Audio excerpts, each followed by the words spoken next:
L'onction grandit, l'onction évolue. L'onction est mesurable. L'une des choses les plus précieuses que Dieu donne à l'homme lorsqu'il se convertit, c'est l'onction. Car sans onction, on ne peut servir Dieu. L'onction peut t'amener à la mort, comme l'onction peut également t'amener à saisir des choses que tu ne peux saisir. Beaucoup de personnes sont mortes parce qu'en fait, ils n'ont pas respecté l'onction qui était sur eux. On a l'exemple des enfants de Aaron, lorsque ils ont été consacrés, Dieu, sur la loi mosaïque, demandait à ne même pas pleurer lorsqu'il y avait mort d'homme, à cause de l'onction. Mais dans le Nouveau Testament, bon, nous pouvons pleurer lorsque la mort d'homme. Mais c'est simplement pour nous révéler que l'onction a des exigences. On ne peut aller loin avec Dieu sans onction. Lorsqu'on grandit en grâce, c'est qu'on grandit en onction. Lorsqu'on grandit en gloire, c'est qu'on grandit en onction. Lorsqu'on grandit en connaissance, c'est qu'on grandit en onction. L'onction est liée à la présence de Dieu. L'onction est liée à la connaissance. L'onction est liée à la grâce. L'onction est liée à la gloire de Dieu. Tu ne peux évoluer dans la gloire et ne pas évoluer dans l'onction. Tu ne peux évoluer dans la grâce et ne pas évoluer dans l'onction. Tu ne peux évoluer en connaissance et ne pas évoluer dans l'onction. Je ne parle pas d'une connaissance théorique, car beaucoup ont du mal à évoluer dans l'onction. Parce que, bien qu'ils ont la connaissance, ils ont une connaissance théorique de Dieu. C'est-à-dire qu'ils savent ce que Dieu dit. Ils savent ce que Dieu fait. Ils savent ce que Dieu attend d'eux. Ils connaissent la Bible, mais ils ne lisent pas ce que la Bible dit. Et lorsque nous sommes dans des situations qui, n'est-ce pas, ne n'ont point Dieu, il n'y a pas de crainte. La connaissance elle-même ne sauve pas. La connaissance elle-même n'apporte pas l'onction. La connaissance et la pratique de la parole de Dieu engendre l'onction. Tu ne peux aller loin sans onction. Lorsque les apôtres ont compris que Jésus était le Messie, et que Jésus est mort et ressuscité, et que là, ils voulaient aller répondre l'évangile, Jésus allait rester tranquille. Car la connaissance elle seule ne suffit pas. Il faut l'onction. Il a dit que lorsque l'Esprit sera sur vous, alors vous recevrez une puissance. Et c'est alors que vous serez des témoins. On ne peut être un témoin efficace de Dieu sans onction. L'onction est la chose, dans le ministère, la chose la plus importante. Après, David a dit, lorsqu'il était, n'est-ce pas, dans une situation assez compliquée, il a dit à Dieu, ne me retire pas l'esprit. Retire-moi tout, mais ne me retire pas ton esprit. Parce que, sans onction, on ne peut faire le service de Dieu. Or, le service de Dieu n'est pas limité par les 4 murs de l'église. Le service de Dieu est une vie quotidienne. Que tu sois à l'école, que tu sois au travail, que tu sois au marché, que tu sois dans tes occupations. C'est tu es dans le service de Dieu. C'est quelqu'un comprend. Que tu sois au travail, tu travailles pour Dieu. Que tu sois à l'école, tu sers Dieu. Être en plein temps, c'est être de manière quotidienne au service de Dieu. Car on ne sert pas seulement Dieu qu'à l'église. Même à l'école, on sert Dieu. Même au travail, on sert Dieu. Même lorsqu'on vend, on sert Dieu. Tout notre être, notre corps, notre esprit, notre âme doit être, n'est-ce pas, au service de Dieu. Montre-moi un peu le sang. C'est très important. Nous parlons, n'est-ce pas, de l'onction. Qu'est-ce que l'onction? Nous avons appris, n'est-ce pas, que l'onction est une substance céleste. L'onction est pure, l'onction est sainte. L'onction est l'une des choses les plus précieuses après la conversion que Dieu donne à l'homme. Car l'homme ne peut pas servir Dieu de sa propre force, sa propre capacité. L'homme a besoin de l'onction de Dieu. Amen. En parcourant toute la Bible, nous disons que Dieu appelle et oint les gens pour faire son œuvre. Aaron et ses fils étaient oints pour leur descendance. Dans Exode 30, verset 30, tu verseras de l'huile sur Aaron et sur ses fils. Et tu les consacreras ainsi pour qu'ils soient à mon service en tant que prêtre. Être au service de Dieu, c'est pas seulement être, n'est-ce pas, au service de être, n'est-ce pas, au ministère de la prédication. Même si tu n'es pas responsable, tu es au service de Dieu. De lors que tu as consacré ta vie à Dieu. Parce que nous pensons que servir Dieu, c'est forcément, n'est-ce pas, être consacré à l'église. Tu peux avoir une consécration exceptionnelle et ne pas prêcher l'évangile dans l'église. Quand tu as compris ça, tu t'habilles n'est plus limité. Quand tu sais que ton ministère n'est pas limité pour les 4 minutes de l'église. Tu sais que ta vie est un sacrifice à Dieu. Ton ministère, on n'est pas limité dans les 4 minutes. Même lorsque tu as l'école de travail, tu peux rendre ministère. Les gens n'ont pas la crainte de parce qu'ils se disent que servir Dieu, ça va servir dans les 4 minutes de l'église. Même lorsqu'on est à l'école, dans le travail, on a certaines occupations, on peut faire des choses que Dieu ne veut pas. Parce qu'on s'est dit, n'est-ce pas, que servir Dieu, ça va dans les 4 minutes. Servir Dieu, c'est partout où je vais. Partout où je suis, je dois servir le Seigneur. Car Paul a dit, c'est pour moi qui vis, c'est Christ qui vient. Et dans Lévitique 8:12, il est écrit, il répandit de l'huile d'onction sur la tête d'Aaron, éloigné enfin de la sanctifier. Je vais dire à quelqu'un ce matin que de lors que tu es venu et que tu as donné ta vie à Jésus, en réalité tu dois être sanctifié. Mais il y a beaucoup qui refusent d'être sanctifiés. Ils refusent d'être sanctifiés. La sanctification, ce n'est pas d'abord une affaire de péché. La sanctification, c'est une mise à part. Où Dieu doit te mettre à part. Et pendant que Dieu te met à part, Satan refuse d'être mis à part par Dieu. Dieu veut te mettre à part. Il veut te séparer du faux. Il veut te séparer du mensonge. Il veut te séparer de la colère. Il veut te séparer des critiques et des murmures. Il veut te séparer des péchés quelconques. Mais nous refusons parfois. Parce que, n'est-ce pas, ces choses nous plaisent tellement. Lorsqu'on reçoit l'onction, c'est toute mise à part. Quand tu es conscient que tu as l'Esprit de Dieu sur toi, tu es appelé à être sanctifié. Parce que l'onction va te mettre à part. L'onction est une mise à part. Et c'est quelqu'un comprend. Il est écrit dans l'espace, Nombre chapitre 11, verset 17. Je descendrai et je te parlerai et je prendrai de l'esprit qui est sur toi et je le mettrai sur eux. Afin qu'ils portent avec toi la charge d'eux et que tu ne la portes pas à toi seul. J'aimerais rappeler encore ce matin. L'onction est mesurable. L'onction peut être transmise. Et si, n'est-ce pas, nous avons l'exemple, n'est-ce pas, de Moïse, d'Aaron et du peuple. Où, n'est-ce pas, tu appelles certaines personnes au service. Au-delà des capacités, de l'intelligence ou des connaissances qu'ils avaient, Dieu ne pouvait pas permettre qu'ils servent dans le sanctuaire sans les conférer l'onction. Et Dieu a dit, je descendrai, je te parlerai. Et je prendrai l'esprit qui est en toi. Donc l'onction. Et je les communiquerai. Enfin qu'ils portent la charge avec toi. Le plus souvent, beaucoup ne portent pas la charge que le leader a. Parce qu'ils n'ont pas l'esprit que le leader a. Parce qu'ils n'ont pas l'onction que Dieu a. Alors ici dans le contexte, Dieu dit, je descendrai, je te parlerai, je prendrai de l'esprit qui est sur toi. Et je le mettrai sur eux, afin qu'ils portent avec toi la charge. Beaucoup ne portent pas la charge du ministère. Parce qu'ils n'ont pas l'onction que le responsable a. Ah, la chose qui peut amener à porter la charge de l'œuvre, la charge du ministère, et voir les choses telles que Dieu les voit. Il faudra que l'onction qui est sur le responsable soit sur nous. Mais malheureusement, beaucoup ont des onctions de d'autres ministères. On veut faire un ministère dans un ministère. Il faut que nous comprenions, mes amis, que l'onction nous permet de voir tel que Dieu veut que nous voyons. Il est écrit que chaque espèce produit selon sa sémence.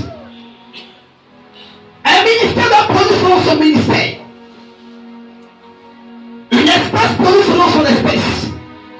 Alors qu'aujourd'hui, dans beaucoup des assemblées, nous constatons que la vision qui est donnée dans l'église n'est pas la vision que le moment a. La vision qui est communiquée dans l'église n'est pas la vision que les collaborateurs ont. Parce que chacun, n'est-ce pas, a une autre vision, chacun a un autre esprit, une autre option. Or, dans le principe, l'option qui est sur la tête doit être l'option qui est sur les pieds et les mains. Parce que c'est cette option qui va venir apporter la charge. Or, l'option que le responsable a est l'option que Dieu lui a donnée en fait de porter la charge. Aucune personne ne peut porter la charge d'un ministère s'il n'a pas l'option que le leader a. C'est qu'il faut aussi que même parfois, mes amis, on a du mal à saisir l'œuvre de Dieu parce que chacun cherche son option. On estime qu'on peut servir Dieu, on peut s'en passer des responsables. C'est faux. Dans un ministère, il y a la tête, il y a les mains, il y a les pieds. Et la Bible déclare que c'est comme lui qui coule sur la tête d'Aaron, sur sa barbe, ses vêtements et ses perverses dans le peuple. Aucune personne ne peut avoir l'onction du ministère s'il n'est pas attaché à des principes du ministère. Est-ce que quelqu'un comprend ce matin?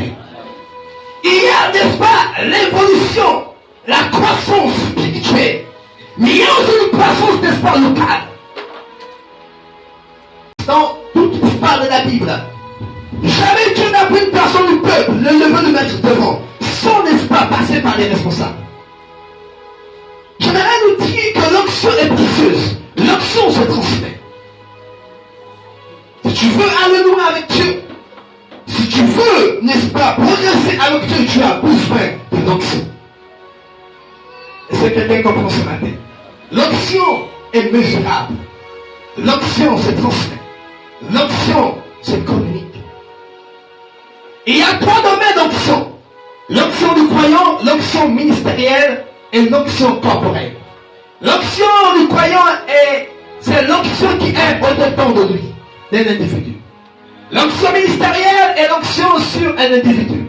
Et l'onction corporelle est celle qui est sur un groupe de croyants. L'onction du croyant est l'onction de base. Au travers de cette onction, les autres onctions sont jugées.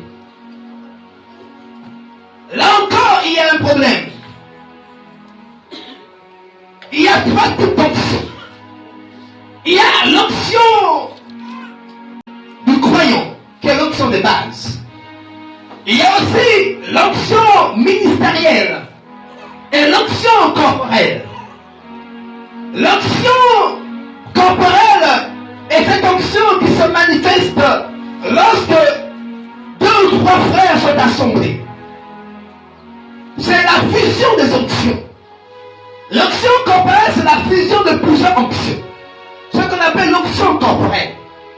Et dans l'onction corporelle, même une personne, n'est-ce pas, qui, n'est-ce pas, n'a jamais manifesté cette onction, il peut être influencé par cette onction et manifester certains dons. Sans pourtant qu'il y ait le don en dessous. Il y a aussi l'onction ministérielle. L'onction ministérielle, c'est l'onction qui s'amène à détecter un ministère. Et savoir que telle personne appelée à tant qu'apôtre, telle personne appelée à tant qu'évangéliste, appelée à tant qu'apôtre, appelée à tant que prophète, appelée à tant que pasteur. L'onction ministérielle est l'onction qui engendre la providence. C'est un mandat qui te permet d'exercer dans un pouvoir. Et lorsque une personne a un mandat, il y a la providence, il y a les mesures d'accompagnement. On ne peut envoyer une personne en mission sans, n'est-ce pas, pouvoir un certain nombre de choses pour sa mission. La certains, parfois, quand ils arrivent quelque part, les portes sont fermées parce qu'ils n'ont pas reçu le mandat pour que les portes s'ouvrent. L'onction ministérielle est l'onction du mandat. C'est-à-dire que quand tu arrives quelque part, tu es appelé à, parce que tu as l'onction en question. Cette onction est reconnue par le ciel, par la terre et par les régions inférieures. Il y a aussi l'onction du croyant. L'onction du croyant est l'onction des bases. Cette onction n'a jamais été manifestée dans l'Ancien Testament. Cette onction a été réservée dans les temps de la fin. C'est l'onction qui est à l'intérieur du croyant. Et par cette onction, les deux autres onctions, l'onction ministérielle, l'onction corporelle sont jugées. Ah, aujourd'hui, beaucoup, n'est-ce pas, sont dans les terribles parce que, n'est-ce pas, il manque d'onction de base. Ou encore, il ne prend pas l'onction des bases. Il se fie à l'onction corporelle, il se fie à l'onction ministérielle. Or, l'onction des bases, les deux autres onctions sont jugées par l'onction des bases. C'est ça qui veut dire que quand il y a une révélation quelque part, on ne se fie pas en termes de jugement à l'onction corporelle. On ne se fie pas à l'onction ministérielle, mais on se fie à l'onction des bases. C'est l'onction des bases qui t'amène à discerner une révélation. C'est l'onction des bases qui t'amène à juger si ça est juste, telle chose est juste ou si telle chose est fausse. Car plusieurs onctions ministérielles peuvent se manifester. Plusieurs onctions corporelles peuvent se manifester. Mais l'onction des bases est l'onction qui juge cette onction. Et qui est capable de discerner la source de cette onction. Et la provenance même des sources de cette onction. Alors pourquoi dans 1 Jean chapitre 2 verset 27 il est écrit: pour vous l'onction que vous avez reçue de lui demeure en vous. Et vous n'avez pas besoin qu'on vous enseigne. Mais comme son onction vous enseigne toutes choses, et qu'elle est véritable, et qu'elle n'est point un mensonge, demeurez en lui selon les enseignements que vous avez connus. Cette onction est l'onction quand tu dors. Et que là tu fais un rêve. Et dans le rêve tu vois certaines choses. Tu vois ta mère qui te poursuit et qui veut te tuer. Quand tu te lèves, c'est cette onction-là qui t'amènera à discerner si c'est vraiment ta mère qui veut te tuer. Ou encore si, n'est-ce pas, c'est une personne qui a pris le pouvoir de ta mère qui veut te tuer. Ce n'est pas l'onction complètement l'onction ministérielle qui t'amènera à discerner cela. Mais c'est l'onction-là, l'onction qui est en toi. L'onction qui est à l'intérieur qui t'amènera à discerner cela. Voilà pourquoi la Bible dit, lorsque n'est pas une révélation est communiquée dans l'église ou même une prophétie, que les gens jugent, parce que l'onction qui juge, ce n'est pas l'onction ministérielle, ce n'est pas l'onction apostolique, ce n'est pas l'onction prophétique, ce n'est pas l'onction évangélique, ce n'est pas l'onction pastorale, mais c'est l'onction des papes qui juge. Elle a déclaré que même dans la prophétie, l'onction des bases amène n'est-ce pas à juger. Et on prend ce qui est bon, c'est ce qui est mauvais.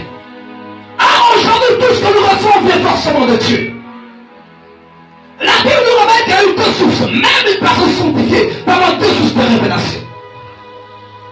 Voilà pourquoi nous avons besoin de l'onction des bases, qui amène par qui toutes les autres onctions sont jugées. L'onction des bases est précieuse. Même Jésus a été transporté dans une prison occulte. Et le Père par Satan pour nous montrer les choses. Car la Bible nous révèle dans le livre de Matthieu chapitre 4. Jésus était au désert et là, il fut transporté par le diable. Transporté par le diable. J'aimerais dire à quelqu'un ce matin que l'onction de base est très importante. Il fut transporté. Le diable a montré des choses. La Bible dit pas que c'est le Saint-Esprit qui lui a montré. Le diable lui a montré des choses. Et a demandé à Jésus de faire un certain nombre de choses. Mais Jésus a dit ce n'est pas l'onction de base. Car la Bible déclare que Jésus avait reçu l'onction sa mesure. Et là, il a dit ça, il a compris que cette révélation, c'est ce qu'il fallait. Et ce qu'il entendait n'était pas la volonté de Dieu. C'est très important, mes amis. Si on n'a pas compris l'importance et l'utilité de l'onction de base, tout ce que nous verrons dans nos songes, dans nos rêves, ou tout ce que nous vivrons, nous prendrons ça comme source absolue venant du Saint-Esprit. Dieu a pris toutes ses dispositions. Dieu a donné l'onction de base, l'onction ministérielle, l'onction corporelle, il a donné l'onction de base. C'est par cette onction que nous chassons les démons. L'onction ministérielle ne chasse pas les démons. L'onction corporelle ne chasse pas les démons. Mais c'est l'onction de base qui chasse les démons. C'est pas l'onction de base que nous parlons en langue. C'est pas l'onction de base que, n'est-ce pas, nous avons autorité sur les serpents. En prêchant, n'est-ce pas, l'évangile. C'est pas cette onction que nous résistons, n'est-ce pas, au poison. Lorsque nous prêchons, n'est-ce pas, l'évangile. C'est pas cette onction que nous guérissons les malades au travers de l'imposition des mains. Selon Matthieu 16, versets 17 à 18. L'importance de l'onction du croyant, ça fonctionne au détente du croyant pour produire le caractère de Christ et le fruit de l'esprit. Une personne qui a grandi en onction de base est une personne qui a les critères de Christ. Après, Jésus a dit, un chrétien, un croyant, on le reconnaît non pas sur la base de l'onction ministérielle, non pas sur la base de l'onction comparée, mais sur la base de l'onction de base. Parce que quand le Saint-Esprit est en nous, quand cette onction est à l'intérieur de nous, n'est-ce pas, elle a engendré, elle a produit le caractère de Jésus. Est-ce que quelqu'un comprend? Et dans Galates 5, verset 22 à 23, il est écrit, et ce qui produit en nous, c'est l'amour, c'est la paix, c'est la joie, c'est la douceur, c'est la maîtrise de soi. Car le parler ne suffit pas pour déterminer que nous avons grandi en onction de base. Car même les prophéties ne déterminent pas que tu as grandi en onction de base. Tu peux faire 10 heures de prière, toutes les nuits tu pries, tu cries. Ça ne détermine pas que tu as grandi en onction de base. Or, la gloire est liée à l'onction de base. La grâce est liée à l'onction de base. La grandeur est liée à l'onction de base. Plus tu grandis en grâce, tu grandis en onction. Plus tu grandis en gloire, plus tu grandis en onction. Beaucoup ont du mal à grandir. Parce que, n'est-ce pas, il ne laisse pas l'onction de base travailler en eux. Je peux dire que oui, l'onction de base atteint certains niveaux de ma vie. Dès lors que, n'est-ce pas, on ne retrouve pas le fruit de l'esprit dans ta vie. Je dis que c'est ceci que nous reconnaissons. Ce n'est pas les fruits qu'on reconnaît en un arbre. Aujourd'hui, pourquoi on veut la crainte de Dieu? On veut chasser les démons. On veut parler la langue. On veut le surnaturel. On veut la gloire de Dieu. On veut les grâces de Dieu.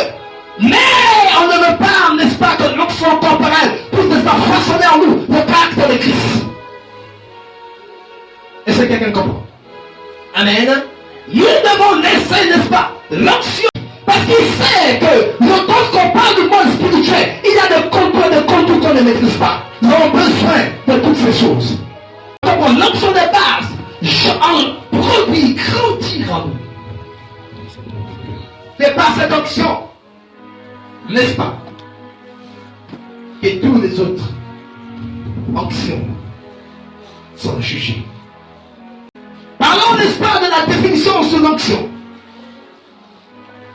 Nous comprenons en disant que l'onction, c'est le fait de communiquer les attitudes de Dieu sur un vase disponible et prêt pour accomplir et faire la volonté de Dieu et son œuvre. Ceci aidera ceux qui l'ont reçu à faire les œuvres surnaturelles, bien qu'ils restent, n'est-ce pas, des êtres humains naturels. L'onction elle-même est une matérialité céleste. C'est une substance spirituelle qui contient la puissance de Dieu.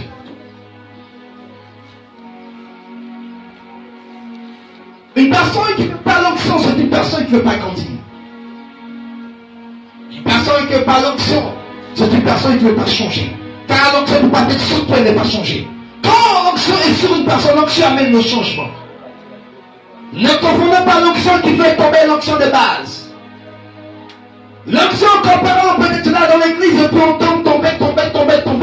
En tombe, on ne change pas. En tombe, on ne change pas. Tous les jours, ce sont les mêmes personnes qui tombent. Du premier au 30, même personne qui tombe.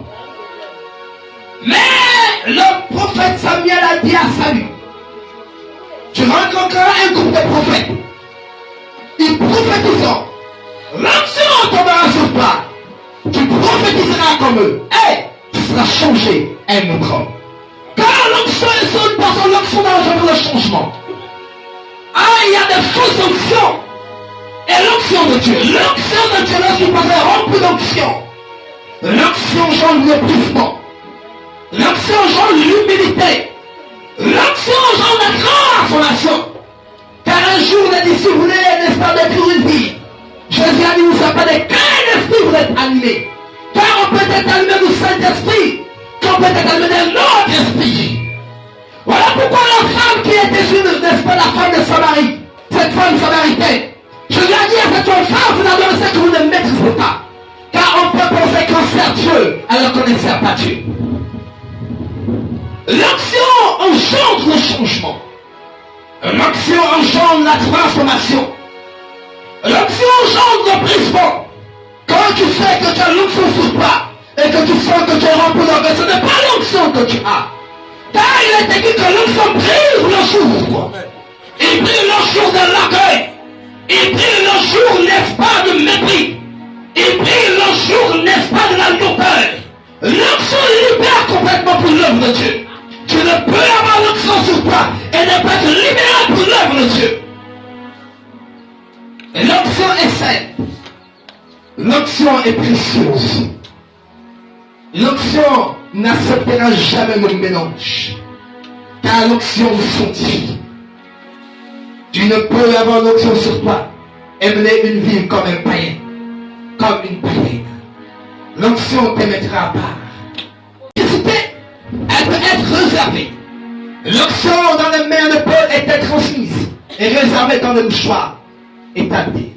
Acte 19, 11, 12, il est écrit, et Dieu faisait des miracles extraordinaires dans les mains de Paul, au point qu'on appliqua sur les malades les linges ou les mouchoirs qui avaient touché son corps. Et les maladies les quittaient, et les esprits méchants sortaient. Qu'est-ce qui a produit ça, son onction? Paul n'était plus là pour prier, mais l'onction était tellement sur lui que les mouchoirs qui ont touché, n'est-ce pas, son corps, et l'onction a concédé, a ruisselé sur ces mouchoirs. Et que les gens prenaient ces mouchoirs et ils appliquaient sur les malades. Les malades étaient guéris. Lorsqu'ils prenaient ces mouchoirs, ils appliquaient même ceux qui étaient possédés. Les démons sortaient de corps. Paul n'était même plus là pour prier. Mais qui faisait le travail? C'est l'onction. Saül qui a été roi juste comme un roi a été rejeté par Dieu lorsqu'il a offert de l'école parce qu'il n'était pas loin comme sacrificateur. Lorsque nous faisons une chose pour laquelle nous ne sommes pas loin, nous exposons à des graves dangers. Nous ne jouons pas avec la spiritualité. Aujourd'hui, beaucoup jouent avec les choses saintes de Dieu. On ne connaît plus le mot répétence. On ne connaît plus le mot, n'est-ce pas, abandon de péché. Sans respect, le sacré n'a plus, n'est-ce pas, de valeur à nos yeux. On ne connaît plus, n'est-ce pas, ce qu'on appelle le sacré. Les choses saintes pour nous sont devenues des choses ordinaires. Je vais rappeler à quelqu'un ce matin. Lorsqu'il faut le consacrer à Dieu, elle n'est plus la propriété de tout le monde. On ne connaît plus la valeur des choses saintes. C'est normal, parce que nous allons dans les temps de la fin. Et dans les temps de la fin, la vie que beaucoup aimeront le plaisir plus que Dieu. Ils abandonneront la foi. Ils seront amis des gens qui font le mal. Même aujourd'hui, les amis, dans l'église, on a du mal à discerner le vrai et le faux. Par amitié, on défend le faux. Par amitié, on défend le faux. On a du mal à prendre position pour la vérité. Parce que, n'est-ce pas, nous-mêmes, nous sommes dans le faux. Le péché devient quelque chose de normal. On croit vite avec le péché.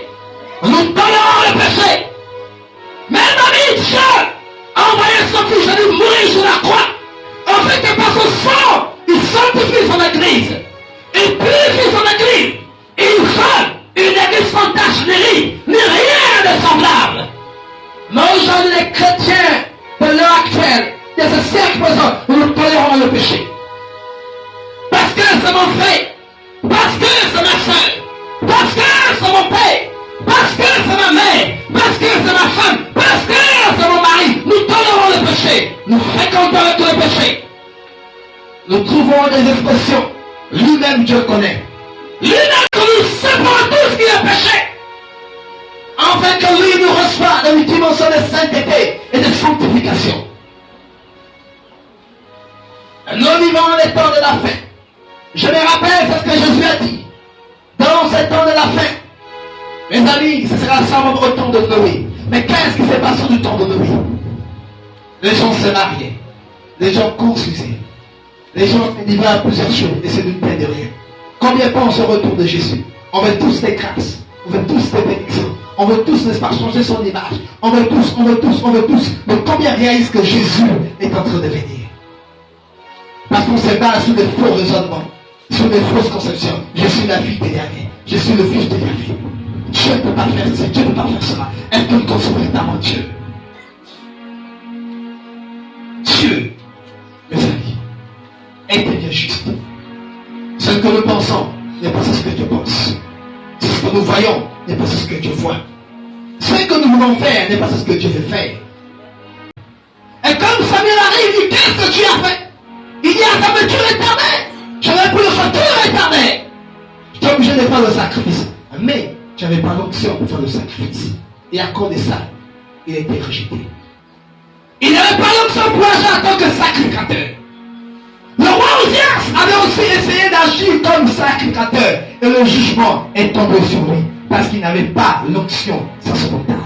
Dans 2 Chroniques 28, 26, 18. Qui s'opposait au roi Osias et lui dit, tu n'as pas le droit, Osias, d'offrir des parfums à l'Éternel.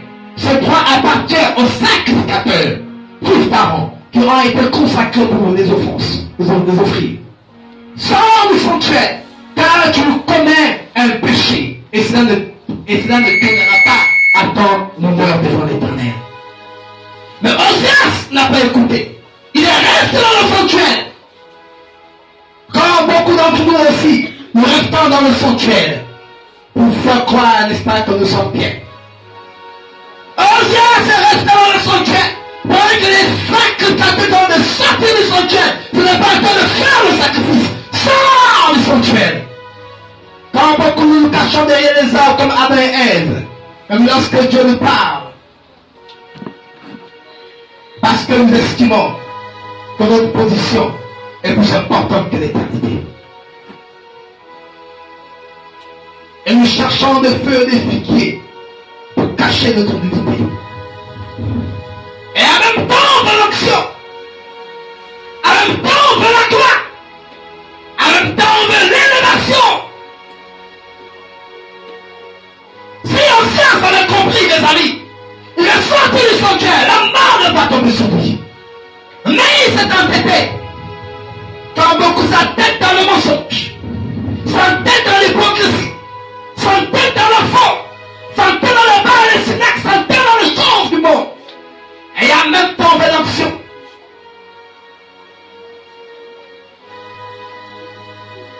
L'option que Dieu met sous ses bases, et c'est ça que Dieu a défendu aux autres de toucher à ses points. Dans 1 Chronique 16, 22, il est écrit ne touche pas à mes soins et ne fais pas de mal à mes prophètes. L'action est saine. L'action est pure. L'action est une chose qui fait en sorte que Dieu veille sur toi. Parce que Dieu, c'est que Dieu regarde à son option. Ce qui te distingue des autres, c'est l'option de Dieu. Et pourquoi que Dieu a dit, ne touchez pas à mes rois et ne faites pas de mal à mes prophètes. Et parfois nous sommes comme Jérusalem, la ville du grand roi. La ville du grand roi.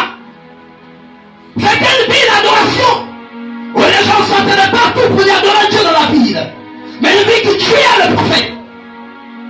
Une ville qui tuait les hommes de Dieu, les saints de Dieu. Une ville qui priait pour que la gloire de Dieu vienne. Et même une vie qui chassait la gloire de Dieu. Une vie qui priait pour la vérité. Et même une vie qui chassait la vérité. Une vie qui priait pour la sanctification. Et même une vie qui refusait de se sanctifier. Et parfois nous sommes comme cette grande ville Jérusalem.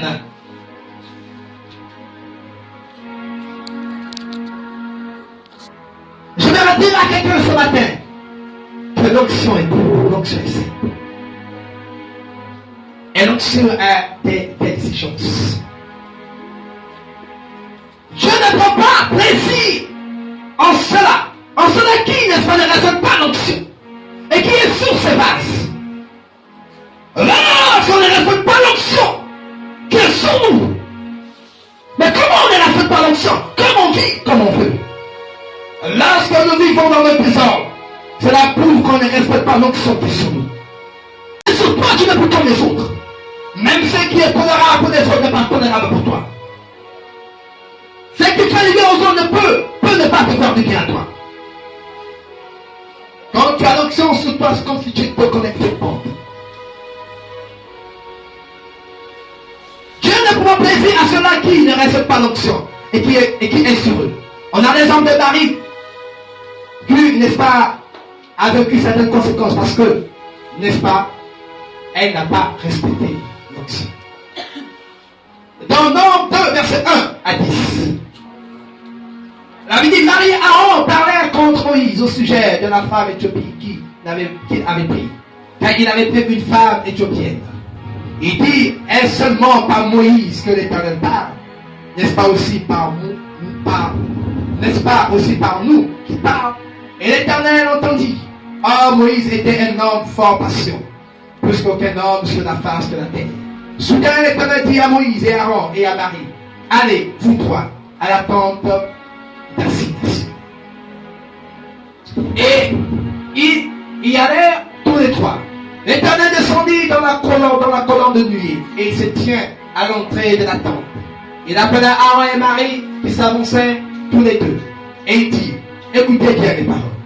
Lorsqu'il aura parmi vous un prophète, c'est dans une vision que moi, l'Éternel, je me révélerai à lui. C'est dans un songe que je lui parlerai. Il n'en est pas ainsi de mon serviteur Moïse. Il est fidèle dans toute ma maison. Je lui parlerai, je lui parle de bouche à bouche. Je me remets à lui sans énigme. Il voit une représentation de l'Éternel. Pourquoi donc n'avez-vous pas craint de parler contre mon serviteur, contre Moïse? La colère de l'Éternel s'enflamma contre eux, et il s'en alla.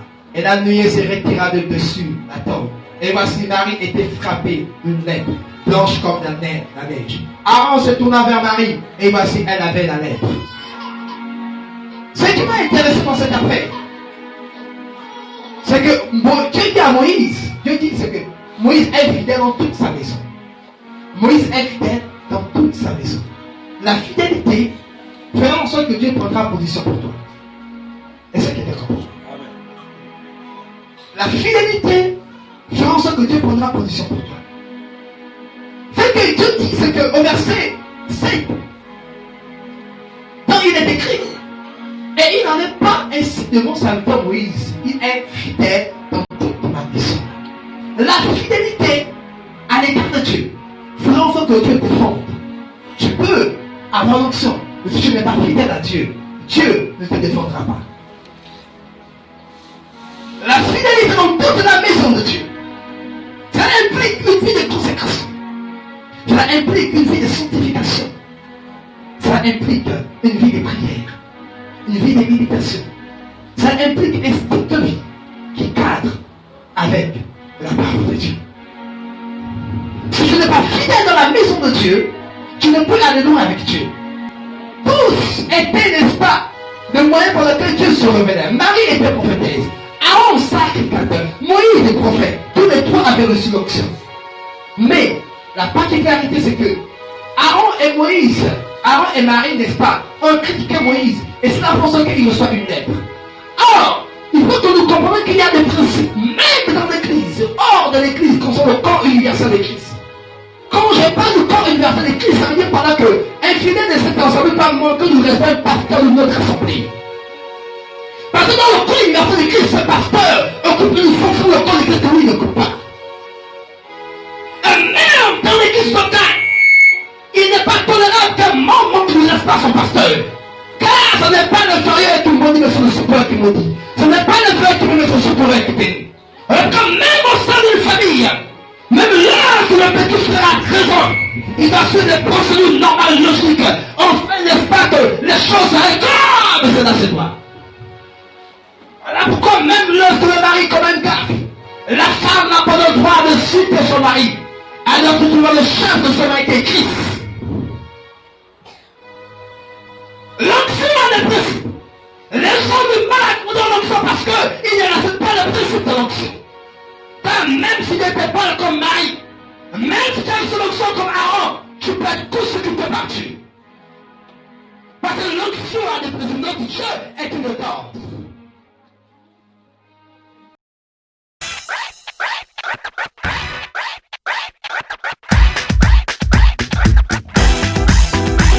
Quand l'Esprit de Dieu habite en moi, je danse, je danse, je danse, je danse, comme David. Quand l'Esprit de Dieu habite en moi, je danse, je danse, je danse, je danse.